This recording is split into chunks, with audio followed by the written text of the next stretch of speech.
Haleluya. Kurang semangat. Haleluya. Haleluya.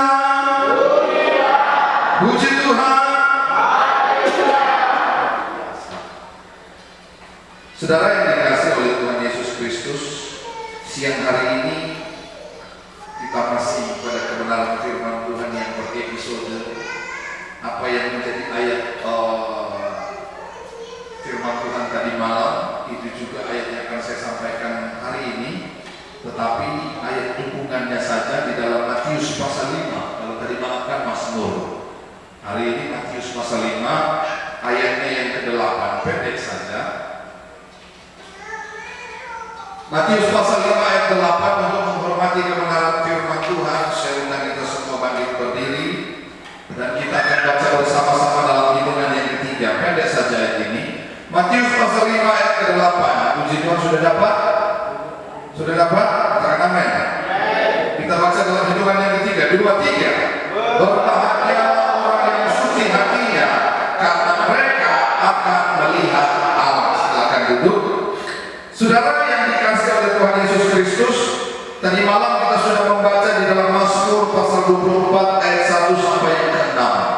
Dan hari ini kita akan membaca di dalam Mazmur pasal 5 ayat 8. Di dalam Mazmur pasal 24 ayat 3 sampai 4 dia bunyinya begini. Siapakah yang boleh naik ke atas gunung Allah?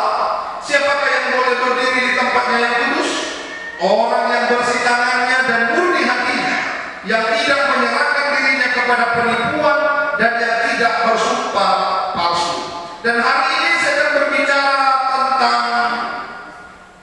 teladan dalam kesucian hati.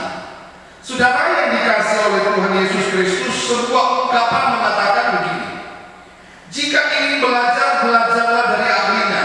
Salah satu makna dalam kalimat singkat ini menyiratkan sebuah totalitas dalam belajar. Nah, ketika kita mau berbicara tentang teladan dalam kesucian hati, maka kita akan meneladani salah satu contoh yang datang dari surga menjadi manusia. Siapa dia? Yesus. Amin. Salah satu contoh yang Yesus berikan. Tadi sedikit bercanda dengan pemuda Alex. Pemuda Alex berkata begini: apa yang sudah diberikan oleh tangan kiri tidak boleh diketahui oleh tangan kanan. Itu soal pemberian. Nah, cocok dengan firman Tuhan hari ini. Sekali lagi Alex bilang, saya lagi. Tapi nama Alex, Tuhan mau pakai nama Alex. Nah, selalu kita berkata apa yang sudah diberikan oleh tangan kanan tidak boleh diketahui oleh tangan kiri. Itu pemberian.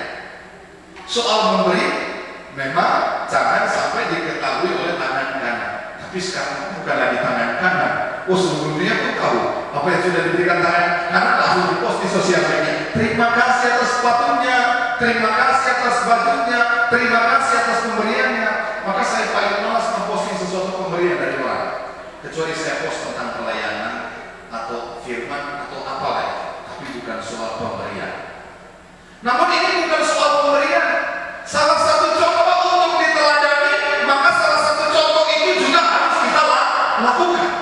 Nah, untuk kita mencontohi itu berarti harus dilihat, harus diperhatikan, sehingga apa yang kita lihat kita lakukan, kita kerjakan.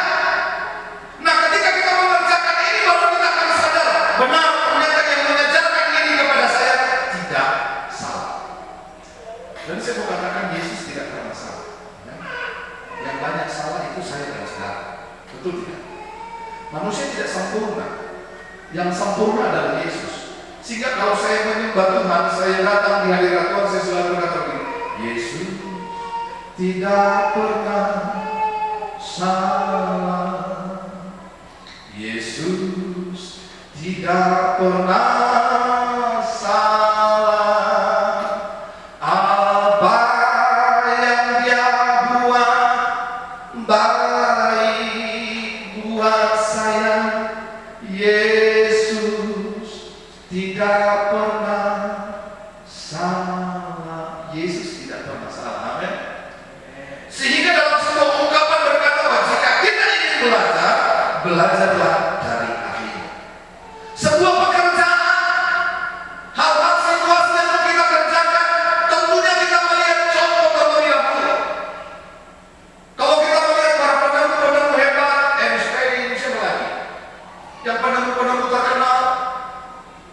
penemu lampu pijar, penemu listrik. Segala sesuatu itu yang mereka lakukan, bagaimana mereka meneladani kepada generasi ke generasi agar bisa mengerjakan itu. Mereka adalah ahli di bidangnya, ahli mesin, ahli bangunan. Bagaimana kita bisa mengetahui sebuah bangunan itu baik kalau kita tidak mencontohi dan meneladani ahli? Nah, saya mengatakan ahli dalam kesucian hati dialah Yesus. Nah, kalau kita mau berkata, bisakah kita seperti Yesus? Bisa. Yesus datang jadi manusia. Dia mengerti tentang namanya sakit, rasa kedagingan yang dia alami, air mata, pergumulan, cacian, makian yang dia hadapi. Dia mengalami yang namanya godaan di padang gurun selama dia berpuasa 40 hari, 40 malam. Ketika iblis berkata kepada Yesus, ubahlah ini, batu ini menjadi roti, karena kau sudah dalam keadaan lapar. Dan Yesus berkata, manusia hidup bukan hanya dari roti saja, tapi dari setiap firman yang keluar dari mulut Allah. Siapa yang mengatakannya? Ahlinya. Amin. Saudara yang dikasihi oleh Tuhan Yesus Kristus, jika ingin belajar, kita jangan belajar untuk takut mau belajar. Tadi saya sempat dengar apa? Yang di luar, kalau mau benar jangan kalau mau betul jangan betul-betulan. Kalau mau baik jangan baik-baikan. Artinya berarti masih ada kan-kannya di belakang, masih ada lan-lannya di belakang, masih ada embel-embelnya. Kalau mau totalitaslah belajar menjadi anak Tuhan. Orang Kristen yang belajar, aku mau hatiku disucikan oleh Tuhan. Marilah kepadaku, kata firman Tuhan. Belajarlah kepadaku sebab aku lemah lembut dan rendah hati, kata Yesus. Belajar kepada Yesus, kata firman Tuhan, sebab dia lemah lembut dan rendah hati. Bukankah kita diciptakan segambar dan serupa dengan Allah? Amin. Saya mau katakan begini. Manusia ketika berbuat dosa ada penebus, Yesus. Malaikat ketika berbuat dosa dia harus dilemparkan dan dibuang. Tetapi manusia, kenapa manusia ditebus? Karena Tuhan mau menyucikan setiap hati manusia. Yang jadi persoalan ketika Tuhan mau menyucikan hati, maukah kita disucikan? Maukah kita belajar kepada ahlinya? Yang Yesus katakan, marilah kepadaku. Di dalam kitab Matius berkata, belajarlah kepadaku sebab aku lemah lembut dan rendah hati. Lemah lembut bukan begini. Baik, ada apa boy? Siang jini, malam jini. Bukan begitu lemah lembut, sudah. Banyak orang kan menyalahkan lemah lembut. Aduh deh, itu gemulai, bukan lemah lembut. Siang Alex, toh? Kalau malam Alex, bukan begitu. Saya lagi. Saya mau katakan, kalau Mama Putar itu belajar menerima apapun di dalam tekanan apapun, bukan berarti ketika orang sudah lemah lembut terus dia tidak punya ketegasan. Nah, ini tidak salah. Yesus dia lemah lembut tapi tegas. Jangan menyalahartikan apa yang Yesus ajarkan dan apa yang Yesus sampaikan. Kalau Mama Putar artinya dia tidak pernah menyimpan kebencian, dia tidak pernah menyimpan kepalsuan, dia tidak pernah menyimpan kepahitan, dia tidak pernah menyimpan dendam, dia tidak pernah menyimpan hal-hal yang salah. Murni saleh, kata firman Tuhan. Amin. Karena kita mengetahui konteks dari kemunian, kesucian itu murni, saleh, jujur, tulus, setia. Sebuah kelengkapan rohani yang Yesus memberikan dalam kehidupan manusia. Sehingga kalau kita mau belajar jangan setengah-setengah. Belajar supaya kita dikuasai. Kita bukan hanya pintar teori, tetapi kita juga harus tahu prakteknya, saudara. Terus Pak Pendeta sudah melakukan. Saya katakan, saya ada di tahapan itu. Yang menjadi persoalan maukah? Adakah yang mau belajar di dalam keteladanan kesucian hati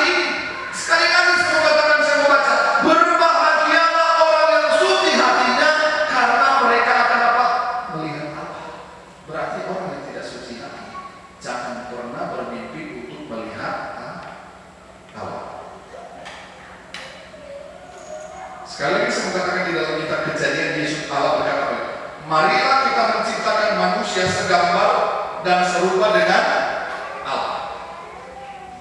Berarti kita segambar dan serupa dengan Allah. Hanya karena dosa yang merasuk sehingga boleh saya katakan gambar kealahan itu hampir hilang dalam kehidupan manusia. Tetapi oleh karena karya salib, nah kita sudah mendekati Paskah. Karena karya salib itu yang akhirnya memperdamaikan kita dengan Allah, yang mengembalikan panggilan awal itu yang tadinya sudah rusak, dikembalikan pada panggilan awal serupa dengan Allah. Ada sebuah lagu yang saya suka. Jika hari akhir hidupku tiba, bila semua kesempatan tiada, ku kan berjuang dalam pertandingan iman, menghadapi dengan kemenangan. Hanya satu kerinduanku, sempurna seperti Bapakku, sesuai rancangan semula, serupa dengan Tuhan Yesus. Tujuan imanku berkenan di hadapan Bapa. Amin. Tujuan semula kita dikembalikan pada tujuan yang semula, yaitu untuk berkenan di hadapan Bapa. Bagaimana caranya? Ini yang menjadi sebuah pertanyaan. Bagaimana caranya agar supaya kita bisa berkenan di hadapan Bapa? Kita harus punya integritas. Amin. Perlu belajar memiliki kemurnian kesucian hati. Mengingat salah satu pengertian dari integritas adalah bersih tangan dan murni hati. Betul tidak? Kalau kita belajar tentang integritas, bersih tangan, murni hati, ada begitu banyak orang hari ini tidak memegang integritas saudara. Kelihatan sebagai seorang leadership. Contoh kalau kita lihat di bidang pemerintahan, ada begitu banyak orang duduk di kursi DPR RI, MPR RI, DPRD, DPD RI, begitu banyak. Atau yang duduk sebagai bupati, wakil bupati, gubernur. Tapi hari-hari ini mereka tertangkap tangan karena korupsi. Apa punya integritas? Tidak. Berarti tidak tidak bersih tangan, tidak murni hati. Nah kita orang Kristen bukan demikian. Saya tidak bilang kita tidak bisa membahas manusia dunia politik, tapi hanya sedikit gambar. Murni hati, bersih tangan, itu salah satu pengertian dari integritas. Murni, suci atau tulus. Sehingga kalau kita mengerti di dalam Mazmur 24 ayat 4, orang yang bersih tangannya, murni hatinya, yang tidak menyerahkan dirinya kepada penipuan dan yang tidak bersumpah palsu. Integritas. Apa yang kamu katakan, itu yang kamu lakukan. Amin. Apa yang kita harus berani bertanggung jawab dengan apa yang kita katakan. Kita harus berani bertanggung jawab dengan apa yang sedang kita kerjakan. Kita harus berani bertanggung jawab dengan apa yang sudah dipercayakan. Dan belajar ketika dipercayakan akan hal ini, kita dapat dipercaya. Satu kali saya ketemu dengan seorang teman, hingga saya membuat sebuah caption itu. Saya tidak sedih ketika orang berbohong kepada saya. Saya tidak sedih. Saya tidak mengalami kesedihan ketika orang berbohong kepada saya. Enggak, saya tidak sedih. Tapi saya akan sedih ketika orang itu tidak lagi saya percaya. Ini jadi bahaya saudara. Dalam kekristenan kita harus mengerti tentang hal ini. Yesus tidak sedih ketika kita berbohong sama Tuhan. Enggak, Yesus tidak sedih. Enggak sedih dia. Tapi dia menjadi sedih ketika kita tidak bisa dia percaya. Amin. Tetapi dia berupaya untuk mengembalikan hal itu. Ada begitu banyak orang di luar saya temukan bahwa kehidupan mereka ya sepertinya meyakinkan. Karena saya kan tipe orang yang membuktikan segala sesuatu. Saya tipe orang seperti itu. Saya buktikan segala sesuatu. Nah ketika saya sudah buktikan, baru saya berani bicara. Itu saya. Nah saya bilang ke teman saya enggak sedih kamu berbohong ke saya. Tapi yang saya sedih ini saya pegang sampai hari ini. Nah, orang yang suci hati, orang yang murni hati, dia akan tulus berkata-kata apa adanya. Amin. Betul? Jangan karena gini saudara. Jangan karena contoh Alex. Saya ada perlu sama Alex. Saya datang bujuk-bujuk di Alex. Kamu begini, kamu ganteng, gagah, bla bla bla. Padahal dia nggak ganteng, saudara. Padahal dia jelek juga, saudara. Nggak, cuma contoh, jangan tersinggung. Jangan tersinggung, Lex. Lex, kamu ganteng. Lex, kamu gagah, penampilanmu bagus. Tapi saya ada perlu di dia. Tapi dari semua penilaian itu ternyata jawabannya apa? Lex, kamu ganteng, kamu bagus, kamu keren. Tapi ada satu kekurangan sama kamu, Lex. Kamu tidak ada kelebihan. Oh, ini bahaya sekali. Itu kan sebuah kebohongan. Betul, Lex? Kok aku lagi sih kok pendeta tenang, Lex? So ganteng, Lex. Saudara yang dikasih oleh Tuhan Yesus Kristus, perjalanan kekristenan harusnya berjalan dengan integritas. Di dalam Amsal 27 ayat 2 begini. Amsal 27 ayat 2. Biarlah orang lain memuji engkau dan bukan mulutmu. Amin. Orang yang tidak kau kenal bukan bibirmu sendiri. Nah, ini yang bahaya. Kalau orang yang kita kenal mulai bujuk-bujuk kita, itu ada apanya, tapi tidak selamanya begitu, tidak selamanya. Tetapi kita bertemu dengan orang-orang yang tidak kita kenal, memberikan sebuah apresiasi, memberikan sebuah sedikit sanjungan, memberikan sedikit perhatian. Sekarang ini, kebutuhan hidup manusia di dunia ini adalah mau diperhatikan dan mau diakui. Betul tidak? Betul? Kebutuhan manusia di muka bumi adalah mau diperhatikan dan mau diakui. Tapi yang menjadi persoalan adalah begini. Yesus katakan, janganlah cari pengakuan manusia, tapi carilah pengakuan Allah. Jadi kita sedang tidak mau diakui oleh manusia, tapi kita sedang mencari pengakuan Allah, perkenanan Allah. Saya selalu berkata, perkenanan Allah.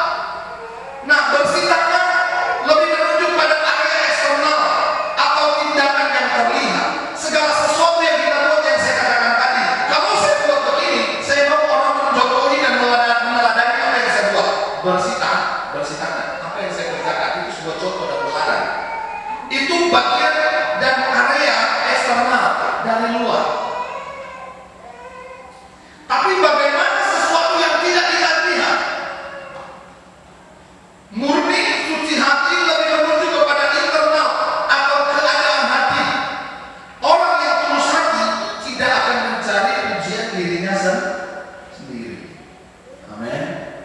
Masih bisa pujian, Lex? Halo? Bagaimana Daniel selanjutnya? Mencari pujian manusia? Tidak.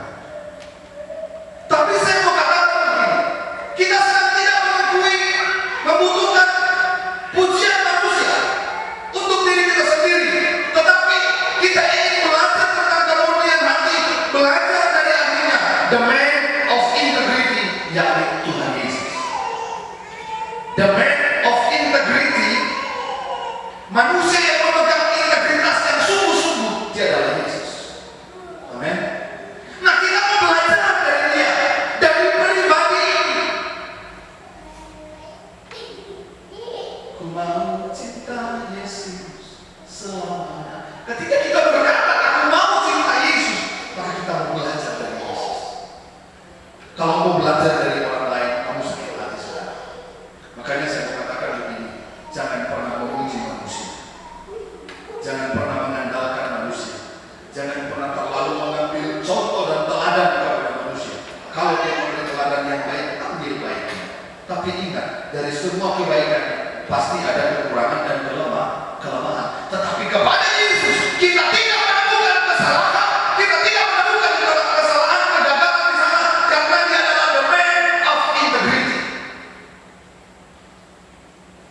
Dia salah satu orang pribadi manusia yang harus kita contohi. Dia kalau kita berkata, Pak Pendeta, dia kan Allah. Ia dalam kealahan dia menjadi manusia. Untuk apa? Memberi contoh dan teladan. Saya mau katakan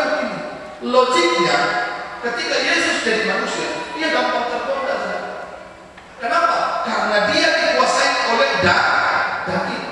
Tetapi kenapa dia tidak tergoda dalam kedagingannya itu? Kenapa dia harus berpuasa 40 hari 40 malam di padang gurun? Dia mau mematikan semua keinginan daging dan menunjukkan kepada banyak orang, ini aku bisa. Kalau saya bisa, kalian bisa. Amin. Sehingga muncul kalimat itu kan sering dikatakan, kalau orang lain bisa, saya bisa. Nah, saya mau katakan kepada saudara, kalau Yesus bisa, maka saya dan saudara pun bisa. Bukan berarti dia Tuhan, tapi dia pernah menjadi manusia. Ini yang menjadi persoalan. Kita tidak bisa menjadi Tuhan, tetapi Tuhan menjadi manusia. Ini firman Tuhan katakan dalam kitab Korintus, dan dia merendahkan dirinya, mengambil rupa seorang hamba dan menjadi manusia, dan tidak menganggap kesetaraan dengan Allah. Allah yang transenden, Allah yang jauh berkenosis, menjadi turun, menjadi Allah yang dekat, agar supaya dia merasakan apa yang kita rasakan.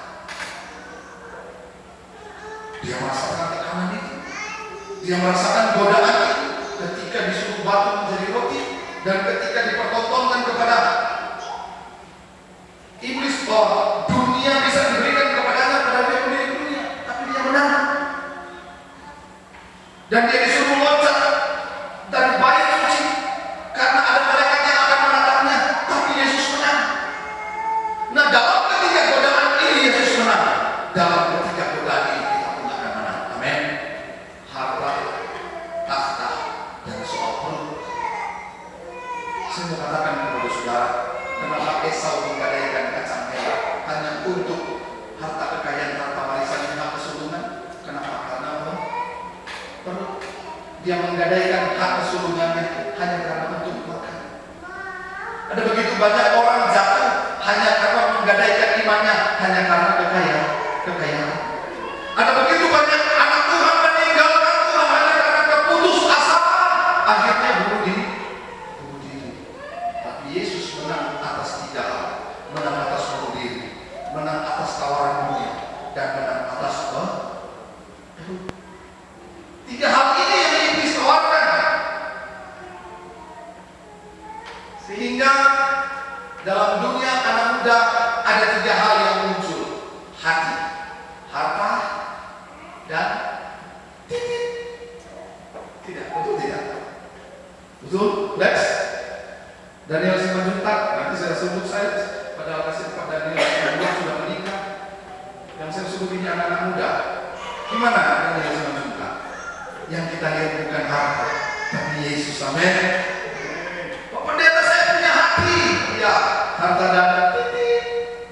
Ya toh, sekarang kan zaman sekarang orang katakan begini, untuk apa makan untuk cinta? Cinta tanpa uang bagaikan nasi tanpa garam.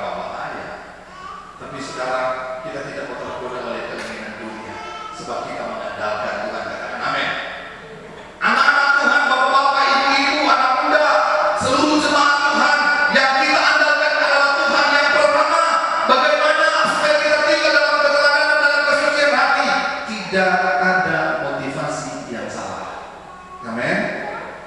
Di dalam Matius pasal 4 ayat 1 sampai 11, ketika saya sudah katakan tadi, ketika Yesus dibawa di padang gurun, Yesus dicobai dengan tiga hal.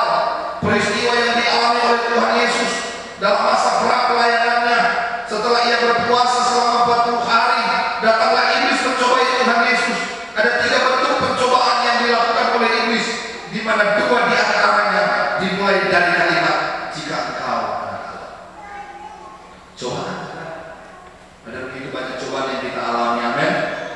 Dan ini adalah salah satu percobaan untuk membuktikan diri yang disampaikan dengan kalimat pertanyaan keraguan. Iblis mencoba menunjukkan eksistensinya. Dan kita mulai ditanya, jika engkau anak Tuhan, jika benar-benar kalian orang Kristen, maka tunjukkanlah ini dan itu. Kan tidak seperti itu. Amin. Seorang anak Tuhan tidak perlu membuktikan siapa dirinya, tapi dia mampu menjadi contoh dan teladan kepada siapa dan di mana dia berada. Amin. Tidak perlu menunjukkan, membuktikan tentang kita orang Kristen. Saya anak Yesus. Untuk apa anak Tuhan Yesus kalau setiap hari perkataannya keluar kebun binatang dan lain-lain sebagainya? Amin. Tetapi menjadi anak Tuhan berarti kita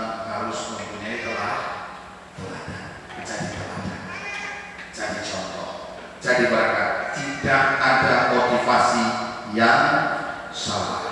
Yang kedua, bagaimana supaya kita bisa mengetahui bahwa kita mengikuti keteladanan hati, kemudian hati tidak mencari pujian bagi diri sendiri.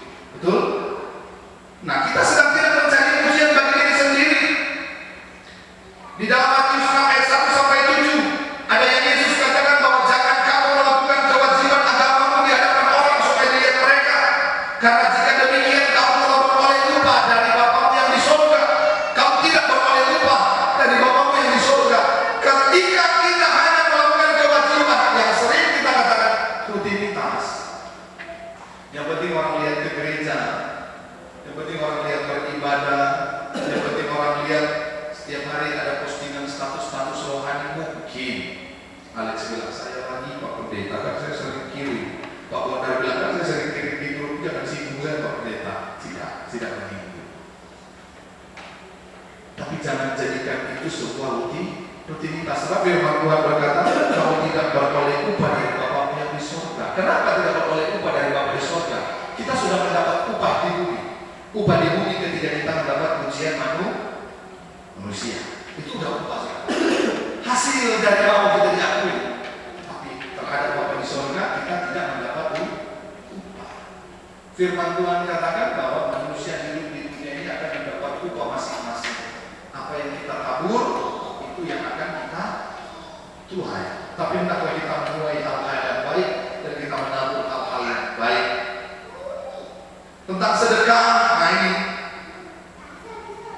tentang pemberian, jangan hanya karena kita mau dilihat orang, tapi sudah dibahas bahwa kita memberi karena Tuhan, dan yang diketahui adalah Tuhan, dan kita tidak perlu untuk benar-benar diketahui oleh banyak orang. Saya mau katakan kepada saudara, berilah apa yang mau diberi, berikan apa yang mau dipersembahkan.